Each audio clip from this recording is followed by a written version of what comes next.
할렐루야. 사랑하는 대강의 가족 여러분, 오늘 하루도 하나님의 말씀과 동행하는 삶이 되길 소망합니다. 오늘 함께 나눌 하나님의 말씀은 사도행전 25장 1절에서 5절 말씀입니다. 베스도가 부임한 지 3일 후에 가이사라에서 예루살렘으로 올라가니 대제사장들과 유대인 중 높은 사람들이 바울을 고소할세 베스도의 호의로 바울을 예루살렘으로 옮기기를 청하니 이는 길에 매복하였다가 그를 죽이고자 함이더라. 베스도가 대답하여 바울이 가이사라에 구류된 것과 자기도 멀지 않아 떠나갈 것을 말하고 또 이르되 너희 중 유력한 자들은 나와 함께 내려가서 그 사람에게 만일 옳지 아니한 일이 있거든 고발하라 하니라. 아멘. 주인이 바뀌면 법도 바뀌고 관습도 바뀐다는 말이 있습니다. 이 새로운 인물이 새로운 스타일로 바꿔나가는 것을 말합니다. 그래서 정권이 교체되면 이 바뀌는 것이 정말 많습니다. 교육에서부터 시작해서 경제, 이 모든 면들이 바뀝니다. 새로운 모습들을 보여주고자 하는 것입니다. 하지만 바울이 처해 있는 이 가이사라 감옥의 상황은 여전했습니다. 벨릭스가 물러나고 이 새로운 총독 베스도가 부임해 왔지만 이 상황은 조금도 나아지지 않았습니다. 이제 자유로운 몸으로 힘차게 복음을 전해야 할 그가 여전히 죄인의 몸으로 감옥에 갇혀 있습니다. 게다가 설상가상으로 유대인들은 이 일을 기회로 또다시 바울을 암살하려는 계획을 세웁니다. 그 계획은 이렇습니다. 이 총독으로 부임해서 자신이 다스릴 지방의 이 지도자격인 사람들과 인사를 나누기에 올라온 총독 베스도에게 일단 바울을 재고소하기로 합니다. 그리고 그 다음 바울을 예루살렘으로 옮겨줄 것을 요구해서 총독이 이에 응하면 바울이 예루살렘으로 호송되는 도중 길에 매복했다가 기어이 암살해버리고야 말겠다는 것입니다. 이 동족으로부터 이 같은 사리에 찬 대우는 바울에 앞서서 먼저 예수님이 받으셨습니다. 무죄하신데도 불구하고 누명을 쓰고 고소당하셨고 순환을 겪으셨고 끝내 십자가에서 죽임을 당하신 분이 예수님입니다. 그래서 요한은 이 사실을 자기 땅에 오매 자기 백성이 영접치 아니하였다 증거합니다. 사람들은 메시아이신 예수님을 영접해야 하는데 알아보지 못하고 오히려 죽음으로 몰아넣었던 것입니다. 이렇게 도와주지는 못할 망정 수단과 방법을 가리지 않고 자신들의 이익을 위해 바울을 죽이기 위한 음모를 성사시키려는 자들이 바울의 동족이라는 사람들입니다. 그런데 반면 이방인들은 어떻습니까? 오늘 베스도를 보십시오. 그는 전임 총독 벨릭스와는 달리 유대인들의 요구를 단호하게 거절했습니다. 이 바울에게 옳지 않은 일이 있거든 자기를 따라 가이사라에 내려가서 바울을 송사하라는 것입니다. 그러니 진짜 동족은 바울을 죽이려고 하고 있고 정작 유대인의 원수로서 바울을 미워해야 할 이방인 베스도는 바울을 도와주고 있는 셈입니다.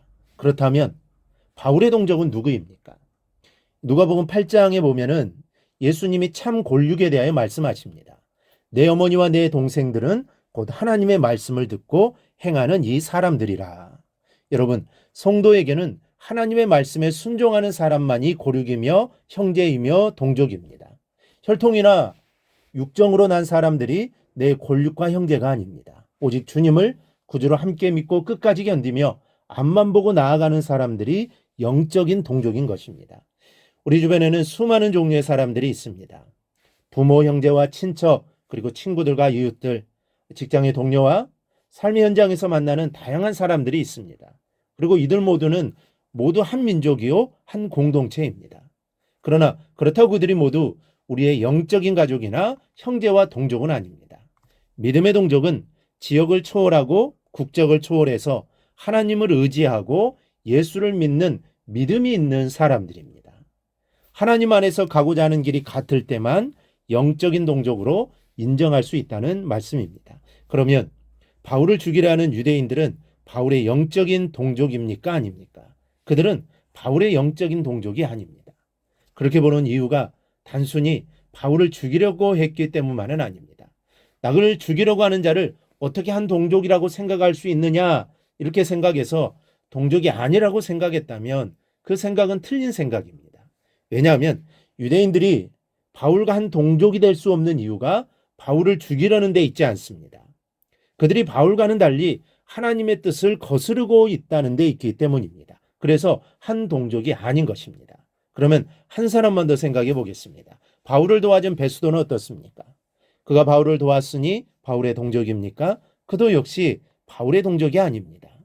믿음으로 하나님의 뜻에 순종해서 바울을 도운 것이 아니기 때문입니다. 베스도는 단순히 하나님이 바울을 위해 사용하신 도구에 불과한 사람입니다. 그렇다면 우리는 어떤 판단을 하면서 살아가고 있습니까? 성경은 하나님의 뜻대로 행하는 자라야 영적인 권력이요 동족이라고 말씀하고 있습니다. 우리는 세상에서 내게 도움이 되지 않는 자는 무조건 원수요, 내게 도움을 주는 사람이라면 무조건 동족처럼 여기면서 살아가고 있습니다. 대단히 위험천만한 생각입니다. 여러분, 영적인 권력은 오직 믿음 안에서 하나님의 뜻대로 행하는 사람뿐임을 아시기 바랍니다. 영적으로 보면 여러분의 가족이나 자녀나 부모도 천국 가면 영원히 못 만나게 될 이상가족이 될 수 있습니다. 그러므로 영적인 이상가족이 되고 싶지 않으시거든, 여러분들의 혈육을 진정으로 사랑하거든 오늘부터 당장 전도해야 합니다. 사랑하는 내 가족을 천국에서 못 만나는 비극이 없어야 할 것입니다. 우리 가족 모두가 구원받는 은혜가 있기를 바랍니다.